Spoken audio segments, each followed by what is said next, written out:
Bismillahirrahmanirrahim. Assalamu alaikum. Today we are going to start the new unit, that is blood. In my first lecture,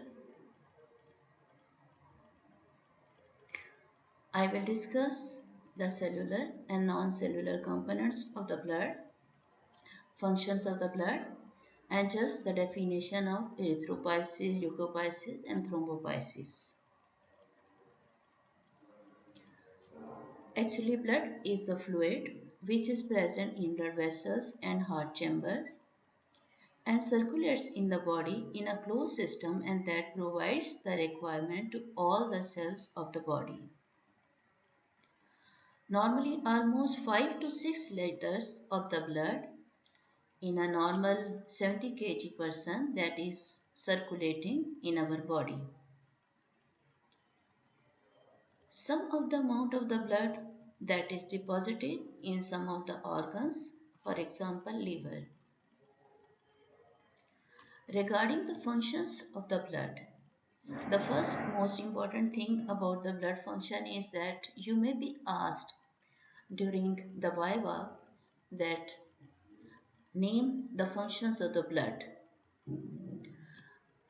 I should mention the important thing about the unit of the blood, that plasma portion of the blood is not written in Guyton. So this whole of the lecture that is out of Guyton. You must write the important things. For example, blood functions. The details of all these functions that will be discussed later on.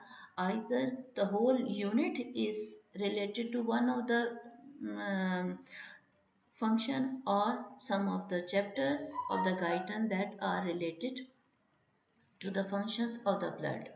But you must remember it that it is very important. It can be asked during viva questions.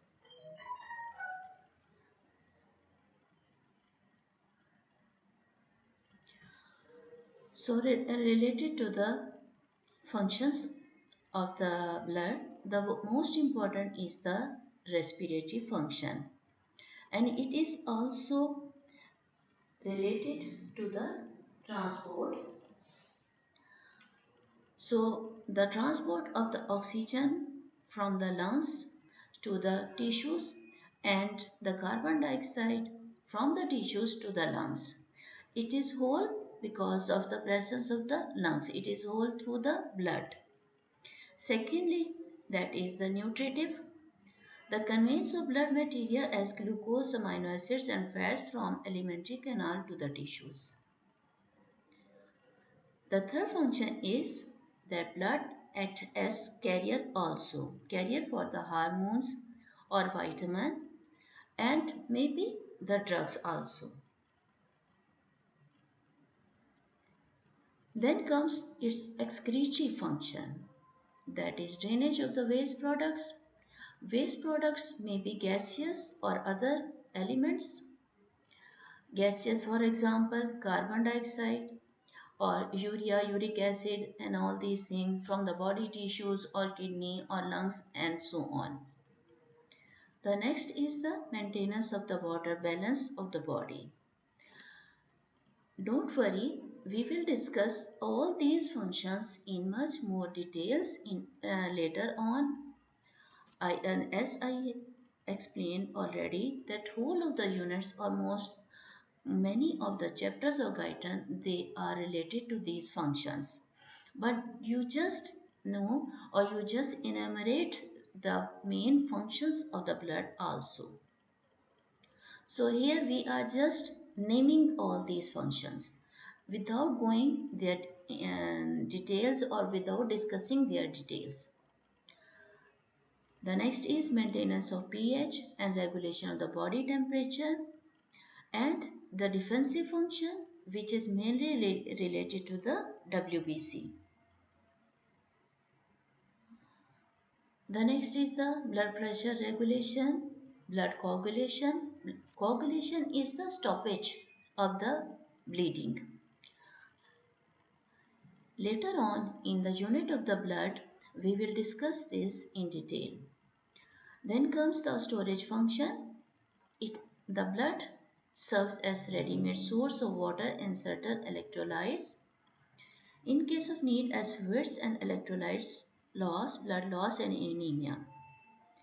Chemical homeostasis. By feedback mechanism, blood regulates the synthesis of hormones and enzymes. Now comes the blood composition.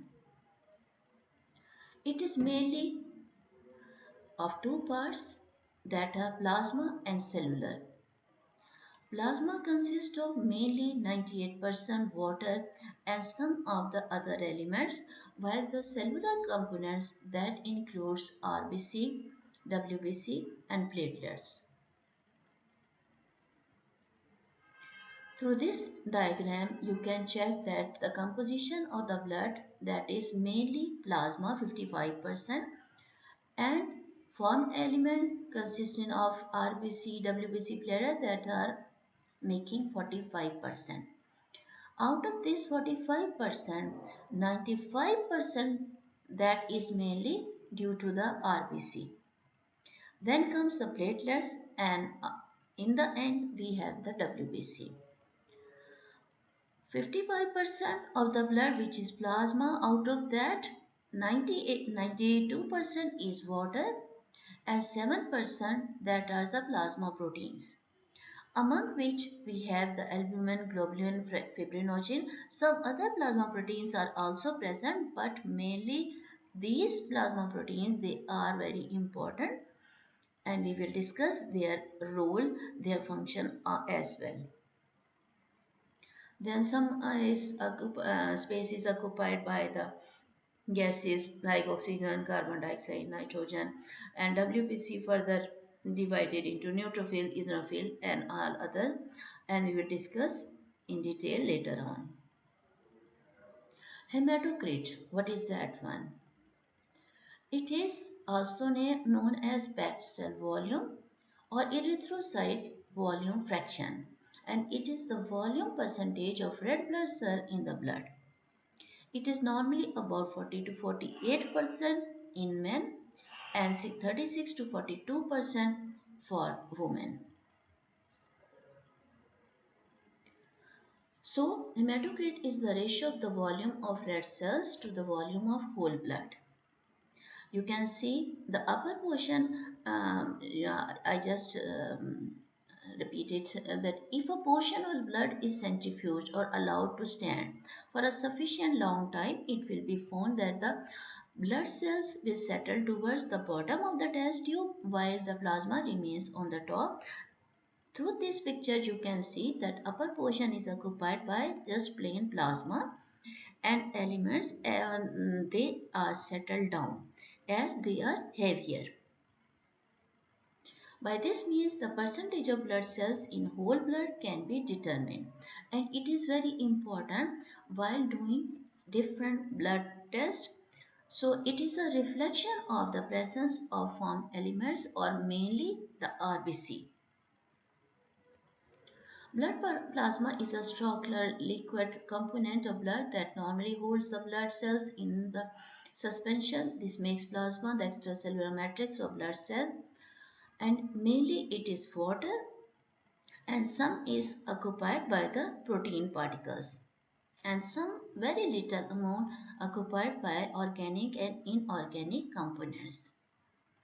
Inorganic components may be cation or anions, and the organic components, they are mainly proteins which are synthesized in the liver and they present as the colloidal particles.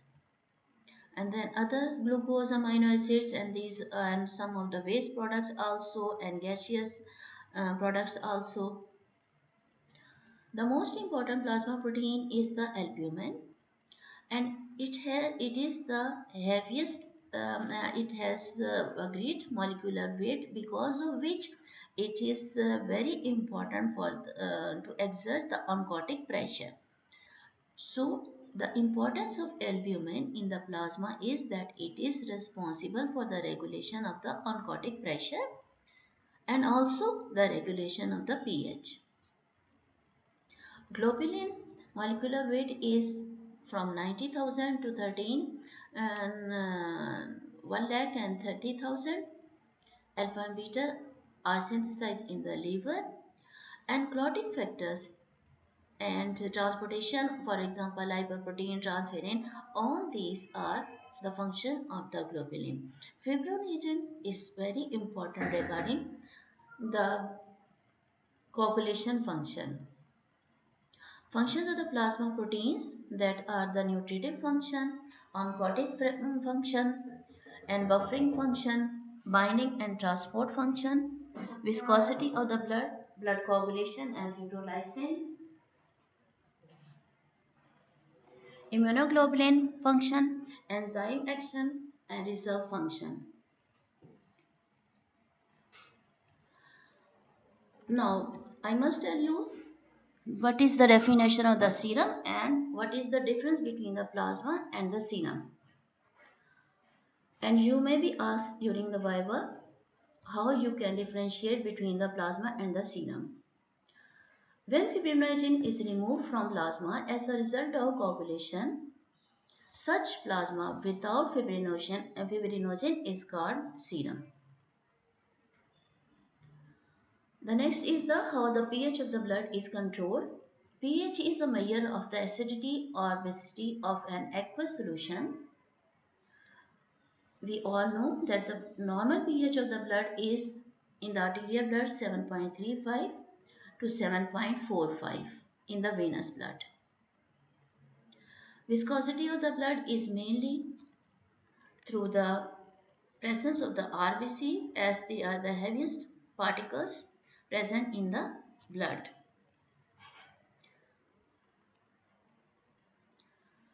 Lastly, we have the definition of the formation of RBC, WBC and the thrombocyte.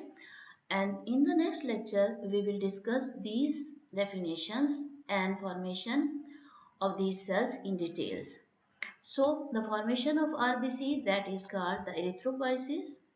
Formation of WBC, it is called the leukopoiesis. And formation of platelets, that is called the thrombopoiesis. So with this, we complete our lecture. Thanks and Allah Hafiz.